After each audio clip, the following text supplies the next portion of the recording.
Orde, Kaleo, ben, c'est l'appel. Hein. Donc l'Ecclésia, c'est l'ensemble des gens qui sont appelés par une vocation finalement, qui sont appelés par une vocation qui les met en route, qui les fait sortir de leur petit train-train. Bonjour, vous avez une petite feuille si vous voulez, si vous l'avez sur la table.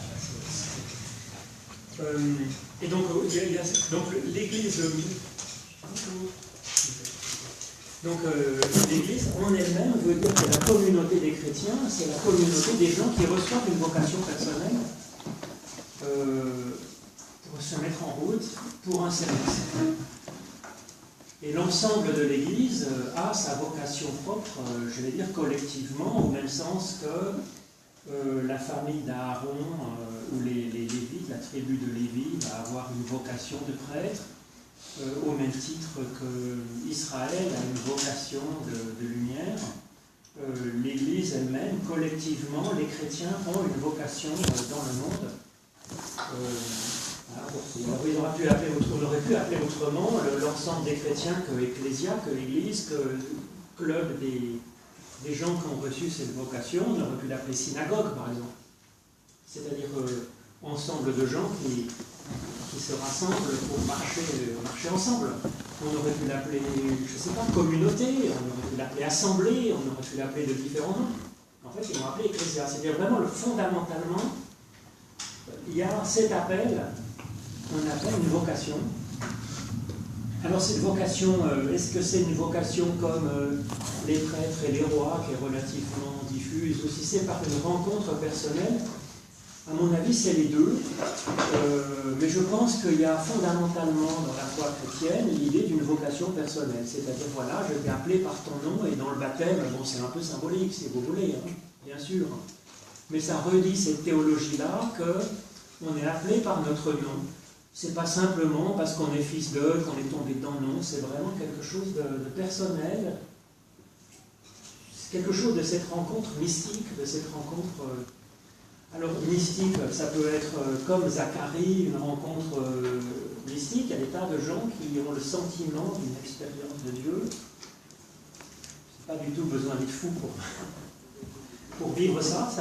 Voilà, c'est très courant, en fait, dans tous les peuples de l'humanité. Peut-être 50% des gens, je ne sais pas. Et puis ça peut être plus diffus, ça peut être le sentiment d'une responsabilité, comme peut l'avoir donc un Zacharie, comme on va le voir dans ce texte. Est-ce que sur la vocation, voilà, petite introduction en 5 minutes, vous avez des remarques, des suggestions, des idées par rapport à ce qu'a dit Régina au mois de juillet? Voilà, donc je crois que voilà, on peut se sentir, en tout cas, lire ces textes, les lire pour nous, comme si on était ces personnages vers qui Dieu se rend présent et qui en sont bouleversés. Alors dans ce début de l'évangile selon Luc, il y a plusieurs récits donc, de vocation, et puis on voit un peu la réponse de ces personnes à la vocation, parce que le propre de la vocation, c'est qu'on n'est pas tout à fait obligé, en fait, si vous voulez, normalement. Cela dit, quand un ange se présente, on pourrait se sentir un peu impressionné, c'est-à-dire parce que là, c'est pas de la rigolade. En fait, Zacharie rigole un peu aussi, effectivement, parce que ça semble comme ça hyper clair et tranché dans le texte, mais c'est un peu une mise en récit, si vous voulez. Dans la réalité des choses, lui-même se demande, mais bon, qu'est-ce qui m'arrive? Donc c'est pas si évident, et on les voit un peu hésiter. Pas simplement Zacharie, mais Marie aussi, mais tous les autres aussi, si vous voulez. Hein, aussi bien. Alors Abraham, pas tellement. Moïse, oui. Jacob, oui. Il a vraiment une rencontre avec Dieu. Et finalement, il a un moment d'hésitation, exactement comme Zacharie. Il dit, oui, mais enfin bon, si tout ça c'est vrai, ben, faut me montrer des signes. À ce moment-là, oui, je serai fidèle à cette alliance, à cette vocation. Mais pour l'instant, il y a cette suspension un peu de se dire, bon, voyons voir. Ce qui est aussi de la sagesse, j'allais dire. Ce n'est pas que du manque de foi, c'est aussi de la sagesse. Il faut toujours cette prudence, hein, je pense, avant de dire, de mettre ça sur le dos de Dieu, il faut toujours un peu de prudence. Alors dans ce début de l'évangile de Luc, il y a toute cette série de vocations, et sachez toujours que c'est déjà un programme qui nous est donné. C'est déjà un appel pour nous dire ça vous concerne. Alors voilà, ça concerne. J'ai enlevé les 4 premiers versets, c'est un peu un préambule de Luc qui dit voilà, j'ai écrit ce bouquin, je me suis bien renseigné. Donc c'est pas tout à fait dans l'évangile. L'évangile il commence voilà, par le verset 5. Ça commence par qu'il y avait au temps d'Hérode, roi de Judée, un prêtre nommé Zacharie, et point de suspension. Donc vous voyez, ça dit, ça se passe dans l'histoire. C'est pas un conte, c'est pas les contes de Mille et une nuits, c'est pas le conte de Perrault. Il dit, ça se passe dans l'histoire, ça s'est incarné, il y a à telle époque, voilà ce qui se passe, il y a des rois, il y en a un, et puis il y a un monsieur, Zacharie, il a ce nom-là, il est de telle famille, il a une femme, il s'appelle comme ça. Vous voyez, ça dit ça se passe dans l'histoire, et ça nous dit ça se passe dans votre histoire. C'est fait pour arriver.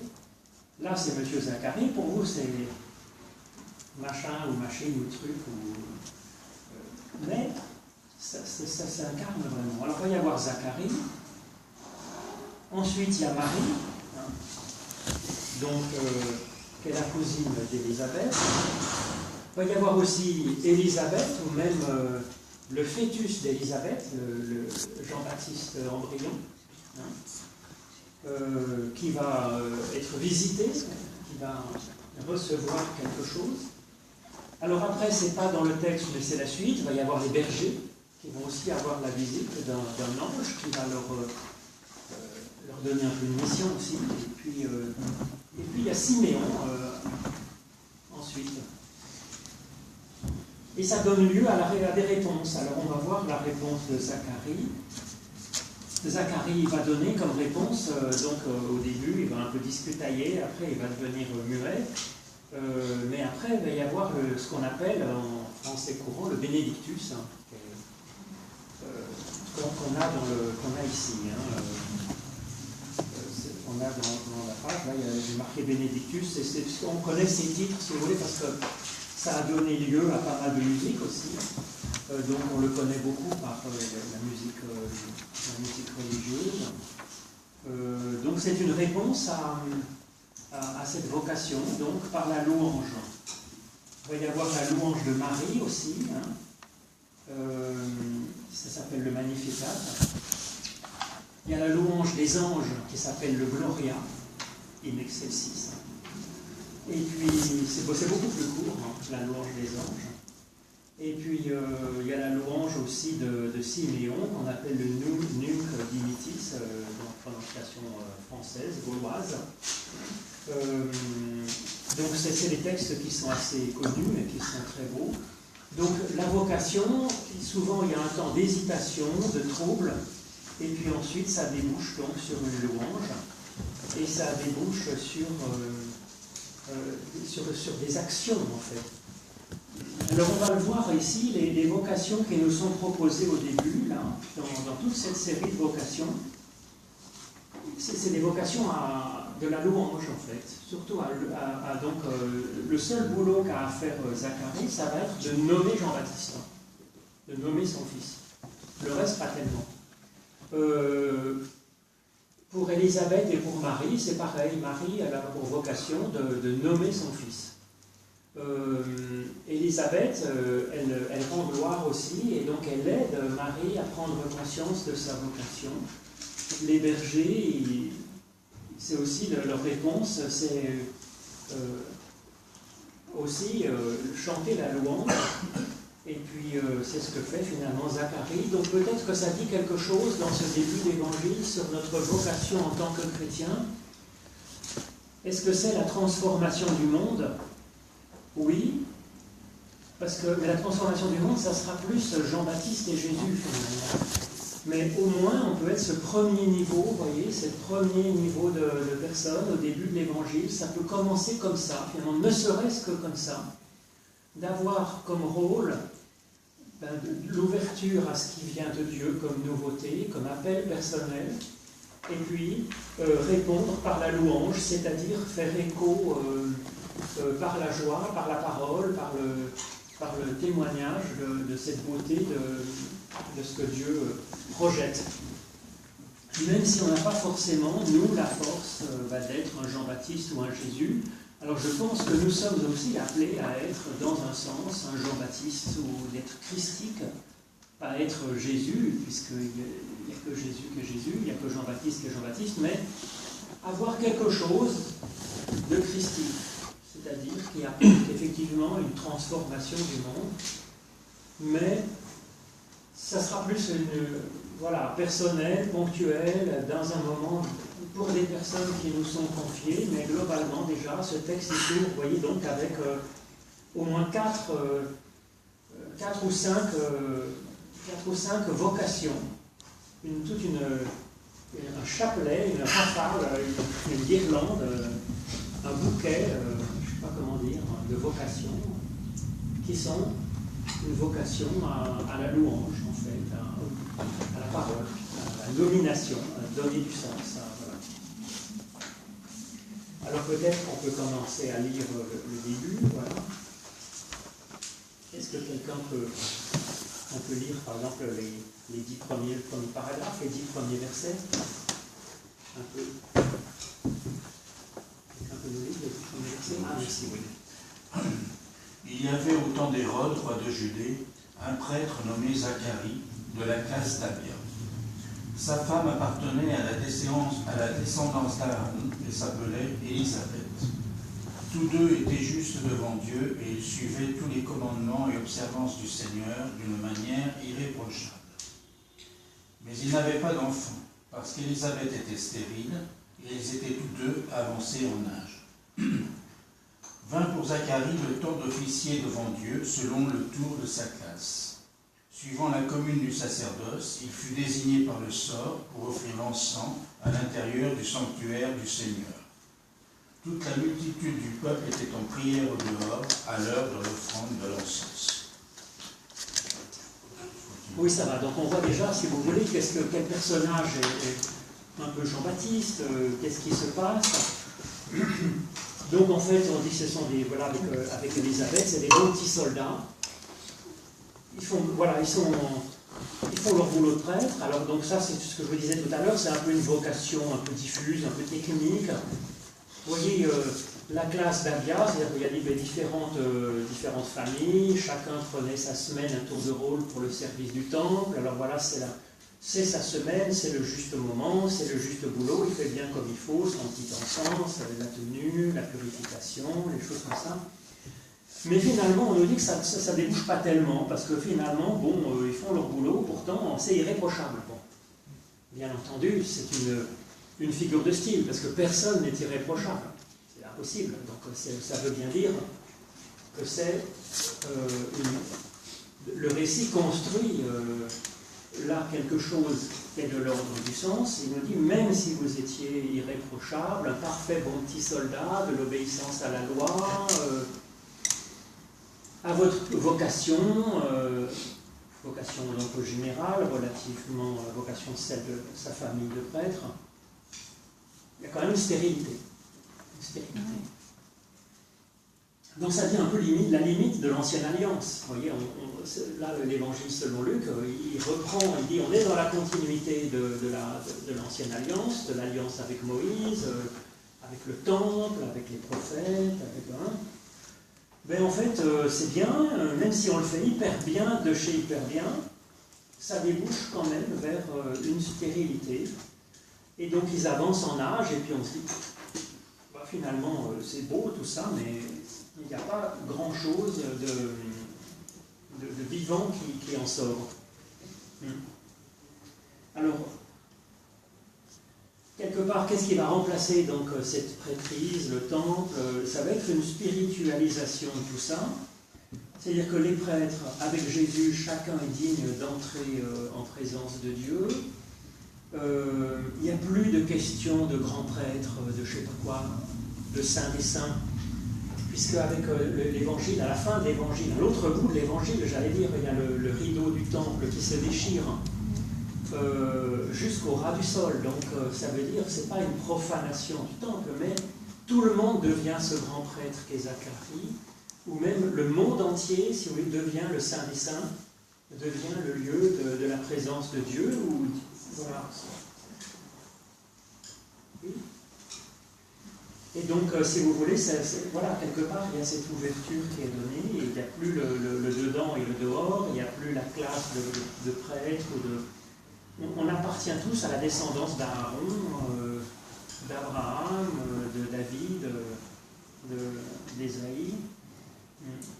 Et donc, le culte qu'on voit là, si vous voulez, au temple, c'est l'ancêtre de notre culte. On est complètement héritier, en fait, à travers le culte, la synagogue. On est héritier du culte dans le temple, avec à chaque fois, j'allais dire, une démocratisation, j'allais dire, du temple, dans un sens. Puisque bon, quand il y avait le culte au temple, c'était le sacré chez sacré, puis ensuite il y a le culte à la synagogue qui avait été un peu initié après l'exil à Babylone. Donc autour de la Torah, autour de l'écriture, il y a une démocratisation déjà, parce qu'à ce moment-là, le Saint des Saints, dans un sens, c'est la lecture, c'est la Torah, la Bible, et puis sa lecture, son interprétation. Avec cette démocratisation, on va encore plus loin, je pense, dans la foi chrétienne, de cette ouverture, voilà. Donc la multitude du peuple était en prière au dehors. Maintenant, il y a plus dehors, et on est tous donc avec Zacharie. Alors bon, ça commence comme ça, avec une sorte de relativisation, un petit peu, je pense. Mais en même temps, c'est pas que la relativisation, on pourrait dire que la première alliance, on pourrait dire que le culte est relativisé, mais ça n'empêche que c'est quand même Zacharie, prêtre dans le Saint des Saints, qui va avoir la visite de Dieu. Donc c'est pas tant relativisé que ça aussi, c'est peut-être un peu remis à sa place pour aller plus loin. Voyez, et ça, je crois que c'est aussi ce qu'on a à apprendre en tant que chrétien. Le culte n'est pas l'essentiel, le culte c'est une préparation. L'acte religieux, c'est une préparation. L'essentiel, il est au-delà. La visée même de l'acte religieux, même de la lecture de la Bible, même à la limite de la prière, même le culte, bien sûr, les sacrements, tout ce qu'on veut, c'est de l'ordre de ce service stérile que fait Zacharie, stérile certes, mais qui sert un peu de marchepied, de préparation à quelque chose de plus grand qui est une rencontre avec Dieu.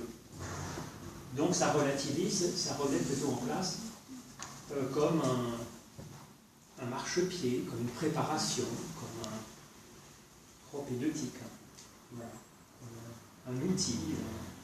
Alors qui ça prépare? C'est pas Dieu que ça prépare, c'est nous qui nous préparons, qui faisons peut-être place à cette vocation dans l'exercice religieux, si vous voulez. Donc, est-ce que c'est une nécessité absolue? Pas forcément, puisqu'on va le voir que ni Marie, ni les bergers, puisqu'il y en a d'autres, des vocations dans ce bouquet de vocations, eux, ils n'étaient pas dans le Saint des Saints, dans le temple. C'était une femme, peut-être même une gamine. Les bergers étaient dans les champs. Les bergers, au contraire, ils étaient mal vus parce qu'ils ne peuvent pas bien faire tous les actes religieux, tous les rites, se laver bien les mains comme il faut, bien obéir au sabbat, parce que si les brebis ont soif, il faut quand même aller marcher, même si ce n'est pas la quantité de trajet maximum imposé, voilà, on va le faire quand même, parce que sinon les brebis vont crever de soif.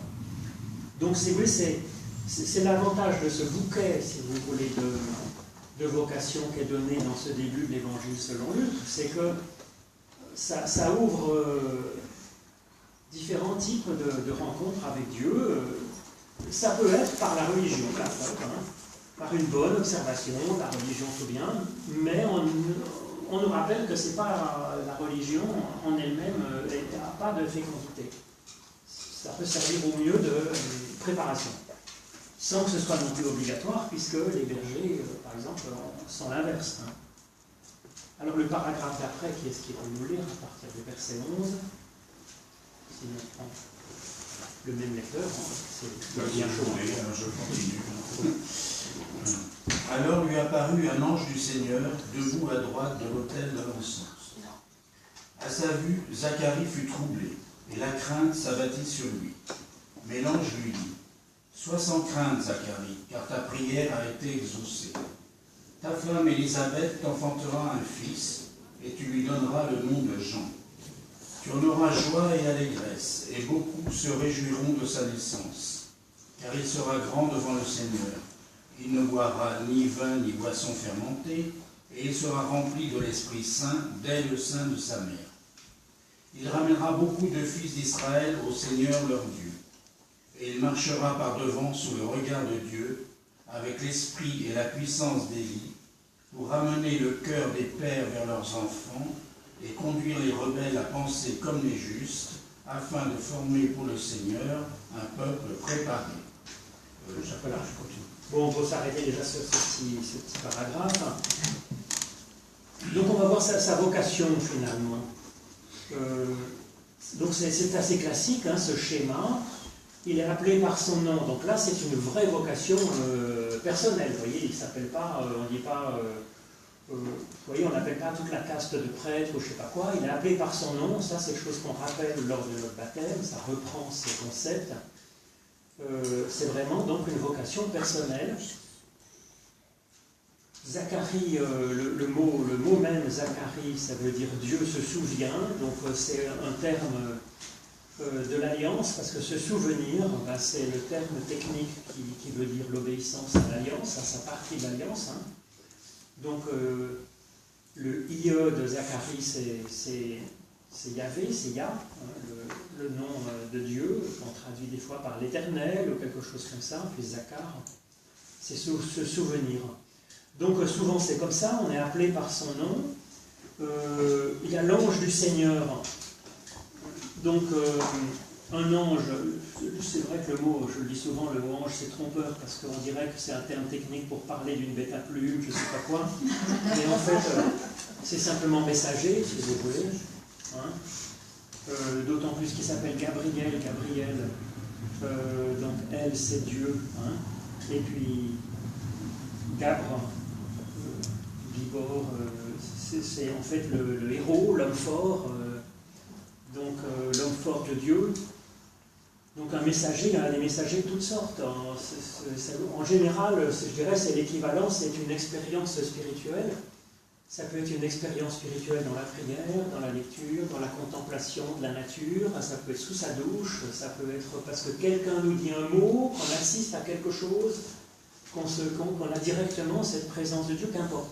C'est général, c'est un terme générique, ange du Seigneur, c'est générique pour parler de l'expérience mystique, l'expérience spirituelle, sauf que Seigneur ici, ça traduit la même chose que le IE de Zacharie, ça traduit plutôt Dieu en tant que l'Éternel, que Yahvé, c'est-à-dire un Dieu de tendresse, de bonté, d'accompagnement, source de supplément de vie. C'est pas un Dieu dur, tout-puissant, méchant, etc. Il y a cette connotation derrière. Donc, l'ange du Seigneur, voilà, si on voit vraiment un ange avec ses plumes, tout ça qui vient, on se dirait, mais il n'y a pas de doute. Et si Dieu est vraiment présent comme ça, mais en fait, quand c'est une expérience spirituelle, on peut arriver de se dire, oui, mais alors bon, c'est par hasard pas moi qui me fais une imagination, qu'interprète de travers. Donc c'est pour ça que, voilà, si vous voulez, ça paraît contrasté avec Zacharie qui dit, bah toi le saurais-je, j'en sais rien. C'est que l'ange, c'est pas si évident que ça. Vous voyez. Ensuite, le trouble et la crainte, l'ange qui dit sois sans crainte, c'est très fréquent, c'est donc j'allais dire un peu une citation en fait, hein, pour dire il y a ce trouble et ce sois sans crainte, on le retrouve toujours dans la théophanie. Cette théophanie, c'est Dieu qui se manifeste à quelqu'un. On pourrait le traduire en nous, c'est un peu une crise d'adolescence qu'on peut vivre à travers une expérience spirituelle, à travers toutes les étapes peut-être de notre foi, de notre compréhension. Il y a un moment, on a l'impression de perdre un peu pied dans un sens, oui, parce qu'on évolue. Quand on évolue, il y a toujours un peu cette insécurité que l'on peut sentir. Alors cette insécurité, elle est relativement de courte durée, à mon avis, dans notre itinéraire de foi aussi. On arrive à reprendre pied dans une autre façon d'être dans la foi. On le voit, par exemple, les gens qui quittent une église où on présente le dogme comme étant sacré, absolu, la vérité du bon Dieu, puis qui arrivent dans une église où on leur donne l'autorisation de penser par eux-mêmes. Il y a un moment de vertige en se disant mais il n'y a plus rien de sûr. Et puis finalement, assez vite, on place sa confiance autrement, plus en Dieu lui-même, et dans son amour que dans le dogme, le rite, etc. Donc là c'est pareil, il y a quelque chose en lui qui se trouble, évidemment. Alors sois sans crainte, Zacharie, car ta prière a été exaucée. Donc finalement, on découvre qu'il n'y avait pas seulement le bon petit soldat qui fait tout bien tout ce qui est marqué dans le truc, il y avait une prière personnelle. Et c'est cette prière personnelle, peut-être, cette petite espérance supplémentaire en Dieu, de quelque chose de magique, de quelque chose qui est de l'ordre d'une fécondité, pas seulement à lui, mais à son couple, leur existence, à tous les deux, s'il y a là quelque chose qui laisse place pour que Dieu puisse se rendre présent et exaucer cette sorte de soif, cette sorte de prière. Alors peut-être que ça c'est quelque chose qui nous est dit là, mais sans que ce soit un absolu non plus, parce que Marie, elle, n'avait rien demandé à personne, et sûrement pas d'avoir un enfant, et encore moins en mariage, parce que c'est un peu embarrassant, si vous voulez. Même aujourd'hui, quand une fille de 16 ans doit annoncer à ses parents qu'elle est enceinte, elle n'est pas forcément le discours le plus facile à avoir. Enfin, je ne sais pas, je m'imagine si je suis peur, c'est pas forcément très facile. Mais encore moins si je suis fiancé et que j'y suis pour rien. Bon. Donc, si vous voulez, c'est là que c'est intéressant, c'est qu'il dresse des possibilités. Notre prière, notre attente, notre soif est quelque chose qui peut être un facilitant, si vous voulez, dans l'action de Dieu en nous pour que notre vocation puisse faire son chemin. Alors, son boulot à faire, parce que vocation, souvent, c'est une qualification pour faire un job, une mission. Sa mission, c'est lui donner le nom de Jean. C'est pas un boulot extrêmement dur. C'est pas harassant comme fatigue, mais c'est important. C'est-à-dire que là, il y a un changement quand même de théologie. Zacharie, l'Éternel se souvient, l'Éternel, c'est un Dieu d'alliance, qui tient sa partie, qui est fidèle à son alliance, fidèle à ses engagements. Bon, c'est déjà bien bon à noter, Dieu est fidèle. Il ne nous laissera pas tomber. C'est pas mal. Mais Jean, c'est un autre programme. Le J de Jean, c'est pareil, c'est comme le IE de Zacharie, c'est l'Éternel. Hein. Et puis le an, c'est un peu court en français, mais c'est un peu comme Johann, c'est Yohanan, c'est la grâce de Dieu, en fait, reine. Le N de Jean, c'est la grâce de Dieu, c'est-à-dire qu'on n'est plus seulement dans l'alliance, parce que l'alliance, vous voyez, il y a deux parties dans l'alliance. Alors on peut se dire, si nous, on n'est pas un hyper bon petit soldat, ben peut-être que, comme Zacharie et Élisabeth, ben peut-être que l'alliance, elle est fichue. Ben, Yohanan, Jean, il dit, ben non, que Dieu est au-delà de son alliance, puisqu'il est dans la grâce, c'est le promesse qu'il tient même unilatéralement sa partie de nous bénir, de nous accompagner. Donc c'est déjà vous voyez, c'est déjà un glissement de sens qui n'est pas si évident. Et on va le voir à la fin, hein, la foule, on n'aura pas le temps de dire jusqu'au bout, mais vous le direz en devoir de vacances, mais on le voit au verset 59 et 60. Et dans la dernière page de votre petit feuillet, les gens insistent beaucoup, non, il faut l'appeler Zacharie, il faut l'appeler Zacharie. Et lui, non, il s'appelle Jean. Oui, parce que la logique, c'est d'être dans une logique de l'alliance, et ben non, il dit, on s'ouvre maintenant à une logique de la grâce. Et c'est déjà une prolongation de cette théologie, un changement de cette théologie dans une autre façon de la voir. Et puis ensuite, eh bien, tu auras de la joie, de l'allégresse, et beaucoup se réjouiront de sa naissance. Donc, il y a, vous voyez, une joie communicative et une joie qui fait tache d'huile. Et puis c'est pareil, simplement le fait de l'appeler Jean, et bien ensuite, il va devenir quelqu'un qui va vraiment avoir un rayonnement, un rayonnement de Jean-Baptiste. Donc vous voyez, c'est ce minuscule petit effort de Zacharie d'appeler son fils un peu comme il faut. C'est un peu comme un programme, c'est un peu comme une flèche lancée qui va ensuite se déployer en Jean-Baptiste. Et puis Jean-Baptiste, il n'est encore que celui qui prépare les chemins. Et donc il prépare encore plus grand en Jésus, qui est donc le Messie, le Christ. Donc vous voyez, c'est un minuscule petit commencement qui va se déployer d'une manière immense. Alors c'est peut-être comme ça aussi notre vocation. Ben oui, notre vocation, elle fait tache d'huile. Elle peut faire tache d'huile avec nos proches, comme ici ça fait tache d'huile avec, ça se répand donc avec sa femme Élisabeth. Et puis d'Élisabeth, ça va se répandre un peu à Marie, et puis ça va se répandre sur Jean-Baptiste, Jean-Baptiste qui prépare Jésus, et puis finalement une allégresse, une joie d'un grand nombre autour de ce minuscule petit commencement, finalement. Donc ça me parle de cette vocation. Peut-être je pense aussi de notre vocation personnelle, en fait.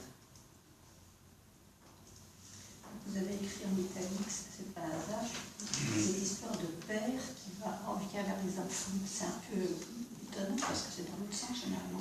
Oui, ça c'est vrai que c'est un peu étonnant. Oui. Mais finalement, c'est la dernière phrase de l'Ancien Testament, en fait. C'est la dernière phrase du livre de Zacharie, de Malachie, je pense. Zacharie, Malachie, la dernière phrase de Malachie. Donc avant que l'évangile selon Matthieu s'ouvre, Malachie 3, c'est fin de l'Ancien Testament, la dernière phrase. Voici, moi-même je vous enverrai, donc ça c'est l'Éternel qui parle, Yahvé, je vous enverrai le prophète Élie, donc vous voyez, c'est ce qui est un peu cité ici, avant la venue du jour de l'Éternel, jour grand et redoutable. Il ramènera le cœur des pères à leurs fils et le cœur des fils à leurs pères, de peur que je ne vienne frapper le pays d'interdit, l'extermination, des choses comme ça. Ça se termine comme ça, l'Ancien Testament. Donc ici, on pourrait voir, c'est pour ça qu'ils ont mis en italique dans le texte, c'est que c'est une citation en fait. C'est une citation. Ça, j'ai mis, je crois que c'est la nouvelle seconde que j'ai mis. Le texte, c'est la nouvelle seconde. NBS, comme ça. Nouvelle Bible seconde. Et donc, c'est bizarre ramener les cœurs des pères vers leurs enfants. C'est vrai que ce serait normalement plutôt l'inverse, mais on pense peut-être. C'est ramener vraiment Abraham au cœur de notre être, vraiment la foi d'Abraham, peut-être, la foi de Moïse, la foi des pères, les ramener présents dans notre vie, dans notre existence, dans notre peuple. C'est un peu l'espérance donc de Zacharie, enfin de Malachie à la fin. Voilà. Je pense que c'est ça qui est proposé ici. De conduire les rebelles à penser comme les justes, afin de former pour le Seigneur un peuple préparé. Alors préparer les chemins du Seigneur, donc ça c'est aussi Malachie, mais c'est plutôt le début du chapitre 3 qui annonce de préparer un chemin pour le Seigneur. Donc voilà, on pense que l'idée, si vous voulez, c'est que Jean-Baptiste, il fait cette préparation pour le Christ qui accomplit cette attente, cette espérance. Excusez-moi, je ne me souviens pas, entre Jésus et Jean-Baptiste, est-ce qu'ils ont vraiment été conçus au même moment, ou est-ce que Jean-Baptiste était un peu plus âgé, ou Jésus un peu plus âgé, ou vraiment est-ce que Dieu a planifié les choses de façon... Il y a 6 mois, en fait. Dans le texte, là, il y a 6 mois. D'accord. C'est ce qu'on voit au verset 26, en fait, vous voyez. Le 6e mois, l'ange Gabriel qui est envoyé par Dieu vers Marie, et c'est 6 mois après, donc, la visite de l'ange à Zacharie. Donc, on dit voilà, qu'il y a 6 mois d'âge entre Jean-Baptiste et puis son cousin, donc, qui serait Jésus. Alors ensuite, si vous voulez, ce qui est toujours très difficile, en particulier dans ces évangiles, c'est de faire la part entre ce qui est historique de chez historique, vous voyez, et puis de ce qui est une mise en récit de vérité spirituelle, théologique, existentielle. Bigre. C'est-à-dire c'est à la fois un récit de choses qui sont arrivées. Il y a eu un monsieur Jean-Baptiste, il y a eu un monsieur Jésus, il avait une mère qui s'appelait Marie, voilà, ça à mon avis, il n'y a fait aucun doute historiquement. Ensuite, dans les détails comme ça, c'est vrai qu'il raconte le récit, mais il le prépare pour que ça soit une prédication pour nous et qu'on vive du salut qui est manifesté en Jean-Baptiste, en Jésus, et le salut que Dieu veut pour notre vie personnelle. Donc c'est un mix, si vous voulez, sur la base de faits historiques, il le transforme en prédication pour qu'on puisse se nourrir de ces récits comme d'un appel à ce qu'on les vive nous-mêmes, dans notre intérieur. Alors on marque 6 mois. Est-ce que c'est 6 mois 180 jours qui ne mettraient pas ma main à couper? Et peu importe. Peu importe, parce que si vous voulez, c'est pas une importance. C'est vraisemblable de toute façon. Alors ça peut être vraisemblable, qu'il y ait l'un avant l'autre, ça à mon avis c'est sûr, puisqu'il reste même aujourd'hui des disciples de Jean-Baptiste, les Mandéens. Ils pratiquent un baptême, ils parlent l'araméen, ils disent que Jésus est un gros nul en gros. Donc il reste disciples de Jean-Baptiste qui ne se sont pas convertis à Jésus-Christ. Donc, si vous voulez, historiquement, à mon avis, ça fait sens. Ensuite, les 6 mois, c'est possible, c'est pas une certitude, mais que le chiffre 6, c'est un chiffre rond, bien connu, qui évoque la création matérielle en 6 jours. Et le 7e jour, c'est le don de la bénédiction qui est un peu ça met j'allais dire, en incandescence, les 6 premiers jours purement matériels. Donc, je voyais, Jésus, il arrive dans le 7e mois, et donc ça dit déjà que Jésus, il est du côté de la bénédiction, si vous voulez. Jésus est de l'ordre de l'Adam véritable, qui naît d'une création matérielle, avec en plus ce côté magique d'une bénédiction qui est donnée à l'humain. Ça veut dire ça un peu, si vous voulez. Puis ensuite, on nous présente Jean-Baptiste vivant parmi les bêtes sauvages, habillé de peaux de bêtes et se nourrissant de sauterelles. Alors, ça aussi, c'est vraisemblable. Jean-Baptiste était, on nous le dit un peu là, il boit ni vin, ni boisson fermentée. Il avait une vie plutôt ascétique, peut-être un peu comme les Esséniens, un peu monastique, ermite dans le désert. Mais en même temps, à travers cette image qu'on nous donne de lui, il représente un peu l'homme sauvage que nous sommes. Et puis à travers la venue du Christ en nous, c'est-à-dire vraiment d'une relation personnelle avec Dieu, peut-être comme Marie en disant le oui qu'il me sera fait selon la parole de Dieu, en nous il y a quelque chose qui s'allume, non plus de l'homme sauvage, mais de l'enfant de Dieu, voilà. Donc si vous voulez, le 6 mois, en même temps c'est historique, Jean-Baptiste était précurseur de Monsieur Jésus, oui, Monsieur Jean, le vrai Jean quand même. Jésus est deuxième. Jésus est deuxième, à mon avis, historiquement, il y avait cette préparation, il est plus ou moins disciple de son cousin, et puis même plus loin, voilà. Mais en même temps, en mettant le 6 mois, en mettant ce chiffre 6 sur cette différence d'âge, il le transforme en un projet pour notre itinéraire. Qu'on passe du Jean-Baptiste, l'homme sauvage, qu'on passe au Jésus, qu'on passe à quelque chose de christique, l'homme vivant de la bénédiction de Dieu. Vibrant, j'allais dire, d'une parole qui nous anime. Excusez-moi, encore quelque chose dont je ne me souviens pas très bien. Apparemment, est-ce que c'est Jean-Baptiste qui a tressauté dans le ventre de sa mère quand elle a été en présence de Marie, comme s'il y avait eu une sorte de reconnaissance justement de Jésus à l'intérieur du ventre de sa mère, par Jean-Baptiste, lui-même embryon, je ne sais plus comment on appelle ça, oui. En fonction des... Alors là aussi, si vous voulez, est-ce que historiquement ça s'est passé comme ça, ou est-ce que c'est une parabole pour nous? C'est possible que ce soit aussi quelque chose qui nous soit dit, parce que si vous voulez, à l'intérieur de nos entrailles, le mot entraille, hein, d'ailleurs on le connaît, parce que si vous voulez, dans le Je vous salue Marie, qui est cher donc, à la piété catholique, et qu'on retrouve ici, hein, c'est le récit de la visitation qu'on a là.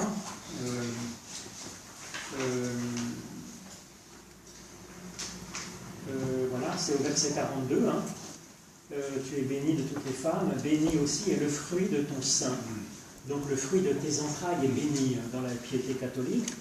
Le mot sein ou le mot entraille, hein, c'est, en hébreu c'est rechem, et c'est le même mot que chacham, l'amour en fait. C'est l'amour, l'amour viscéral en fait. C'est l'amour, c'est le mot utérus en fait. Les entrailles c'est l'utérus. Hein. Et chacham, c'est l'amour. Oui, c'est un peu le siège des émotions aussi quand même. Alors c'est le siège des émotions parce que voilà, on est pris aux tripes. Hein. Voilà, on dit voilà, on est pris aux tripes, ça reste ça. Mais c'est même plus que les tripes, c'est plus que les boyaux, c'est l'utérus aussi. Vous voyez et donc c'est à la fois un amour, j'allais dire, viscéral de la maman tigre pour son petit tigre. Mais c'est aussi l'amour qui est matriciel au sens où il donne la vie, si vous voulez. Et donc, c'est le fruit des entrailles, on peut dire, c'est ce qui en nous vibre d'une vraie générosité, d'un vrai amour, c'est notre bon fond, je pourrais dire. Et donc c'est ça qui en nous peut commencer à tressaillir et arriver à saluer ce qui est christique chez l'autre, dans le monde et en nous. Donc, vous voyez, ces récits, il faut les lire comme étant historiques peut-être. On peut en discuter à chaque fois, et on n'est pas forcé de ne pas avoir de doute là-dessus, et de dire bah, peut-être ça s'est passé pas comme ça, peut-être ça s'est pas passé comme ça. C'est pas si grave. En gros, il y a un fond historique, d'accord. Mais il faut le lire comme une prédication qui nous est donnée pour qu'on puisse vraiment en vivre et que ça s'incarne dans notre existence. Il faut se dire, bon, qu'est-ce qui en moi est déjà de l'ordre de Jean-Baptiste, du précurseur, même si c'est tout petit, même si c'est pas visible, même si c'est caché au plus profond de mon être, donc pas encore tellement actif, pas tellement encore sorti de l'œuf, un petit quelque chose de minuscule, d'embryon de quelque chose de minuscule, qui déjà tressaille dans mon meilleur fond, dans mon amour, etc., et qui salue quelque chose d'immense qui le dépasse, dans le monde, dans l'autre, en face, voilà. Ces récits, ils sont à habiter, si vous voulez. Ils sont donnés pour qu'on les vive. Et puis qu'on se mette aussi dans chaque personnage. Qu'on se mette dans chaque personnage, absolument. Donc on est à la fois Jean-Baptiste, minuscule dans le monde, ayant un petit mot qui témoigne de la grâce de Dieu. On est en même temps, ne serait-ce que l'embryon de Jean-Baptiste quelque part dans le monde. On est aussi Élisabeth, qui sent cela, qui déjà, on est Marie, on est Jésus, on est tous les personnages de l'histoire. On peut prendre une leçon. Et puis quand c'est un personnage un peu limite, et ben c'est aussi nos limites. Alors, c'est le récit, le texte biblique est fait pour être lu comme ça, si vous voulez. C'est pas un reportage, c'est une prédication. C'est une prédication. Donc là, on voit ensuite Zacharie qui hésite, qui dit, mais Zacharie dit, en à quoi saurais-je, car je suis un vieillard, ma femme est avancée en âge. L'ange répondit, je suis Gabriel qui me tient devant Dieu, j'ai été envoyé pour te parler, pour t'annoncer cette bonne nouvelle. Eh bien, tu vas être réduit au silence et tu ne pourras plus parler jusqu'au jour où cela se réalisera parce que tu n'as pas cru à mes paroles qui s'accompliront en leur temps. Alors là, j'ai une question là, parce que justement, plus haut, il est dit, ta prière a été exaucée. Oui. Alors on se demande quelle est sa prière, parce que quand il doute là, ben oui. Ben, on est tous comme ça en fait. C'est là que c'est rigolo, si vous voulez. C'est là que c'est parfaitement. C'est là que si l'histoire, est-ce que c'est vrai historiquement? C'est vrai dans notre histoire, à nous en tout cas. On est bien comme ça, avec ces ambiguïtés, si vous voulez. En même temps, sa prière, ils priaient peut-être quand ils avaient tous les deux 20 et 30 ans. 20 et 25 ans, ils espéraient que ça vienne, et puis 70 ans après, c'est ça, oui. Je pense que c'est ils y ça. croient moins, quoi. Comme quoi la prière, ça n'arrive pas tout de suite, l'exaucement. Ça n'arrive pas tout de suite, ou ça n'arrive pas comme on l'entend, des fois, oui, c'est ça. C'est ça, voilà. Souvent, il y a cette prière éternelle, protège-moi de mes prières exaucées. Si on demande n'importe quoi, le n'importe quoi arrive, et puis après, il n'y a plus qu'à rattraper. C'est ça. Mais donc là, je crois qu'effectivement, ce refus finalement de la vocation, ce doute, ça provoque des troubles. Ce n'est pas une punition de Dieu, c'est qu'effectivement, en nous, il y a des handicaps. Alors ça se voit fréquemment, ça, si vous voulez. Ça se voit, par exemple, Jacob, qui sort boiteux, Paul avec ses écailles sur les yeux. On peut le voir, c'est assez fréquent. À mon avis, il ne faut pas y voir une punition de Dieu, parce que Dieu n'est pas comme ça, il ne peut même pas faire de la portée de la souffrance, du handicap et de la mort. Mais c'est nos limitations, mais finalement, malgré nos limitations, qui induisent un certain trouble, finalement, Dieu est un peu comme un chat, voilà, comme on l'envoie un peu à l'envers, il se retombe sur ses pattes. C'est ce que vous avez vu, je pense, la dernière fois avec Régina, sur Jonas. Oui, quand on refuse la vocation, ça crée de la mort, ça crée de la souffrance, ça crée du trouble.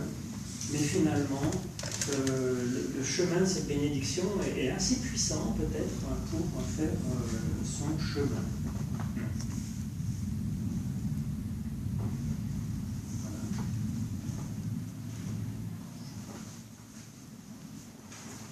Alors ensuite, c'est vrai que ça fait tache d'huile avec sa femme, mais on peut aller voir ensuite directement peut-être au verset 26 avec Gabriel, peut-être un peu. Pourquoi justement, on disait que c'était sa honte devant les hommes. Que c'est la fin de sa honte et qu'elle est fière finalement maintenant d'avoir un enfant, c'est parce que peut-être qu'elle trouvait que c'était un peu ridicule, peut-être comme Sarah, la femme d'Abraham, d'être enceinte à 80 ans, si vous voulez, elle trouvait que ça devenait un peu ridicule, je ne sais pas pourquoi, mais peut-être que ça peut être un petit peu de la modestie. Mais ça, je pense que moi volontiers, je dirais ça. Par exemple, il y a des gens qui vivent quelque chose de l'ordre d'une guérison, si vous voulez, miraculeuse, qui disent, voilà, vraiment ma santé, le franchissement de mes moments difficiles, c'est vraiment dû en moi à quelque chose qui vient de Dieu et qui est de l'ordre du miracle et de la guérison. On peut le dire soi-même pour soi-même, le dire dans l'intimité et en rendre gloire et louange à Dieu et vivre dans la reconnaissance. Ensuite, si on dit aux gens alentour, on dit voilà, Dieu pour moi a été guérison, source de miracle, il m'a fait marcher sur l'eau, quelque part à ceux qui sont encore dans la souffrance, ça vient